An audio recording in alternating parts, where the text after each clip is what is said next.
What should I do if my child's diagnosed with RSV? How long are they going to be sick for? What is RSV? These are all questions that we're going to talk about in my video today about RSV.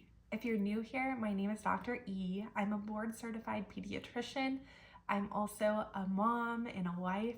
I love making videos here on YouTube about pediatrics, parenting, my life as a physician in general. So if any of that sounds interesting to you, I would love if you would subscribe to the channel. You can also thumbs up this video and send it to a friend you think might find it helpful.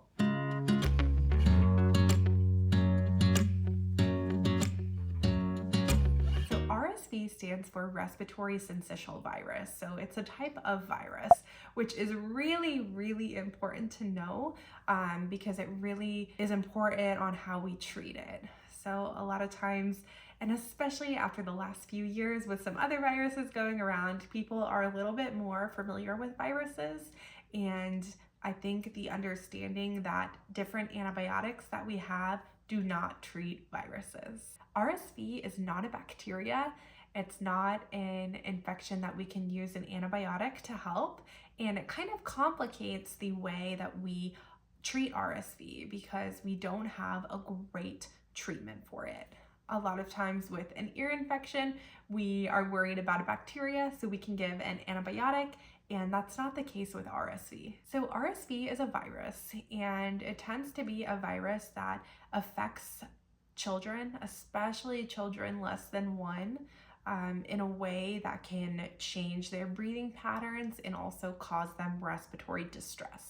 I will give a caveat that I am a pediatrician, so I will plan on talking about the pediatric side of this. If you have questions on how RSV can affect older people or affect immunocompromised adults, I'd recommend talking to your doctor about that. So I'm going to talk about RSV affecting children, especially children less than 1. Typically, children over 1 who do not have a complex medical history, don't have chronic lung problems, typically do very well with RSV and don't usually get sick enough to be hospitalized. Children less than 1 are at a higher risk of getting sick enough to where they need to be hospitalized with RSV. However, many children less than 1 who get RSV don't need to be hospitalized. So the thing that we worry about with RSV is RSV causing inflammation of the really small airways that children have. The airways in children are called bronchioles, so they're very small. The bronchus is the big airway, and so when you have bronchitis, that's irritation of the big airways. The bronchioles are the smaller airways, and so you can have bronchiolitis, which is the irritation of the very small airways. Now, this is important to know because RSV causes a bronchiolitis in infants. Not all children with RSV, not all infants who have RSV are going to develop the bronchiolitis, but that is kind of the complication and the issue that we worry about. So bronchiolitis is irritation of the small airways in our lungs and can be triggered by RSV. It can also be triggered by the flu virus. It can be triggered by many different viruses. So RSV is not the only thing that can cause bronchiolitis, but it is definitely one that tends to cause a lot of bronchiolitis. I've laid down the groundwork. What do we do? So if our child is diagnosed with RSV, how do we know they have bronchiolitis and what do we do for it? So bronchiolitis will manifest itself in an infant by having changes in their breathing pattern. So usually that will look like really fast belly breathing. It can also look like a child having retractions. Usually that is seen below the ribs. So you'll see the child sucking in and below their ribs is kind of coming in when they're breathing each time. You can also have a child who's breathing really quickly. So you can watch their belly breathing and they're breathing very fast. These are all signs of bronchiolitis.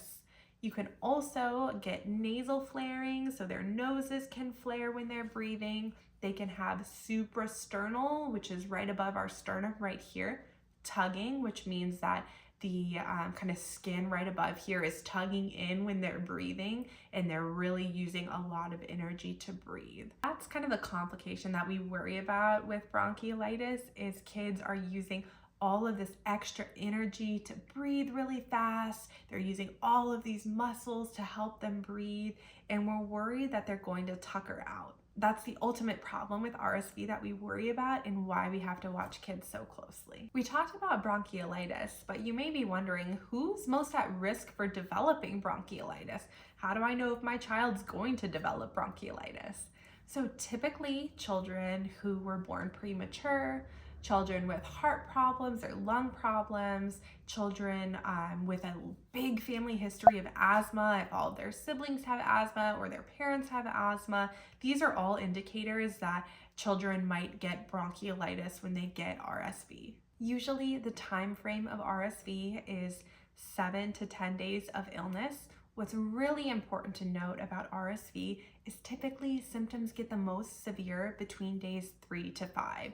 So usually if you come to your doctor on day 2 or 3 of illness, there is a chance that your child's going to get worse over the next few days before they get better. And I always like to caution parents of that and warn them so they know what to expect. The mainstay of treatment for RSV is symptomatic treatment. So really what this looks like in infants is making sure that their nose is nice and clear to allow them lots of room for breathing. So this is a sterile saline spray in the nose. You can use some type of bulb suction or a nose Frida to help get all of the congestion out of the nose, especially first thing in the morning when your child wakes up, before each feed, to really give them a nice clear nose to give them the best shot at having a nice good feed. The important thing with RSV or with bronchiolitis or with any illness and any virus is making sure that a child stays hydrated.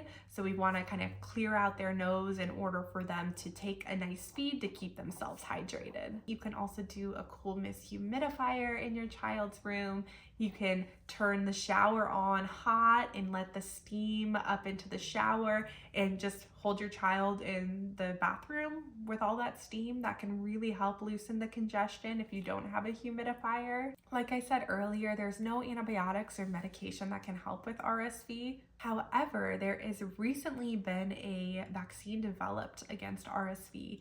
Its distribution was not great this year, and we're hoping for better distribution next year, but there is a really important vaccine that will hopefully be accessible very soon for children, which will really be a game changer and is super exciting to me as a pediatrician. We do have an injection for babies, mainly babies that are premature or babies with heart problems, called Synagist, which is a monoclonal antibody, which can kind of help babies get a little bit of extra immune protection to fight off RSV. So that's given to high-risk babies right now, but hopefully with the distribution and the development of this vaccine, we have more protection for our little babies who are most at risk with RSV. So I want to summarize everything because we talked about a lot of information. So RSV is a virus, tends to affect children less than 1 and can cause bronchiolitis, which can cause respiratory problems, respiratory distress, and even respiratory failure in children. The mainstay of treatment is observation, so making sure that your child's breathing still looks comfortable, and also saline and suction for the nose to keep the nose nice and clear in order for your child to eat normally and keep themselves hydrated. There is no medicine that will help with RSV, just time and your child fighting off the infection. If you have additional questions about RSV, please comment them down below. I'll answer them. If you have concerns about your child's health or wondering if your child is eligible for a Synagist or the RSV vaccine, contact your pediatrician. And if you have any other questions, please leave them below this video. Thank you so much for watching, and I'll see you next week.